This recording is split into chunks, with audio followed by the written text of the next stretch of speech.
প্রতিদীপ অনেক দিন ধরে বলছে তালের পিঠা খাবে।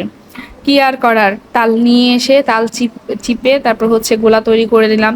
তাল হচ্ছে রস বের করার যে কষ্ট, তার উপরে একা একা রস বের করা পিঠা বানানো অনেক কষ্টকর হয়ে যায়।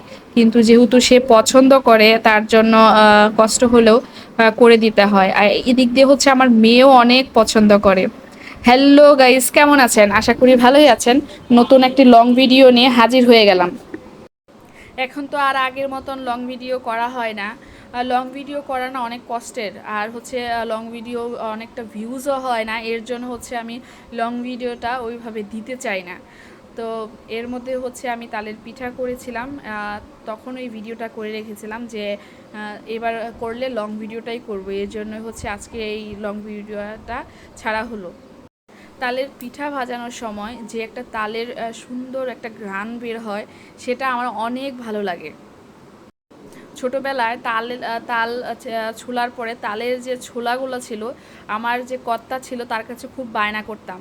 ওইগুলো হচ্ছে চুন আর ওইগুলো চিপে চিপে রস বের করে চুন দিয়ে একটা পাত্রর মধ্যে চুন দিয়ে ওই রসগুলো রেখে দিত।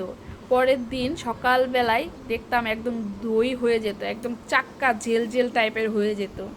আর ওইগুলো দিয়ে অনেক খেলা করতাম। তো এইদিকে হচ্ছে পিঠা বানাচ্ছি আর তার যখন তাল ছুলছিলাম, তখন কর্তাকে খুব মিস করছিলাম, যে আগে কত বায়না করতাম আর সব বায়নাই সে মেটাতো।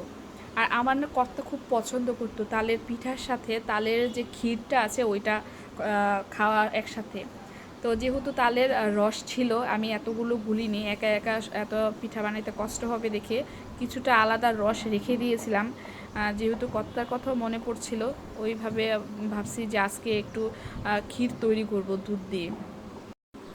ঘরে নারিকেল ছিল না, তাই ভাবছি যে দুধ আছে, দুধ আর তালের রস একসাথেই জাল দিব। আজকে অনেক দিন পর তালের পিঠা দিয়ে তালের ক্ষীর খাবো। ছোটোবেলায় দেখতাম কাকি বা মা এরা কেউ পিঠা ওরকমভাবে তালের পিঠাটা অন্তত বানাতো না। ছোটোবেলা দেখতাম আমার কর্তাই এগুলো সুন্দর করে তালের রস বের করে তালের পিঠাটা আমার কর্তার হাতেই বেশি ভালো লাগতো, বা ক্ষীরটা কর্তার হাতেই বেশি ভালো লাগতো। তো সবাই আমরা কর্তার কাছেই কিছু হলেই আমরা বায়না করতাম যে না, এবার তুমি করে দিবে, তুমি করে দিবে। এদিক দিয়ে হচ্ছে তালের পিঠা করতে করতে আমার মেয়ে আসছে ওকে বাটির মধ্যে দেওয়ার জন্য। আমি অল্প পিঠাই ভাজি করছি, আর এদিক দিয়ে হচ্ছে অন্য পাশে হচ্ছে ক্ষীর বসাই দিছি। ক্ষীর প্রায় হয়ে গেছে, আর পিঠা ক্ষীর দুটোই হয়ে গেল। তো আমার ব্লগটা কেমন লাগলো সবাই অবশ্যই কমেন্টে জানাবেন। আমার প্রত্যেকটা ভিডিও দেখার জন্য সবাইকে অনুরোধ রইল।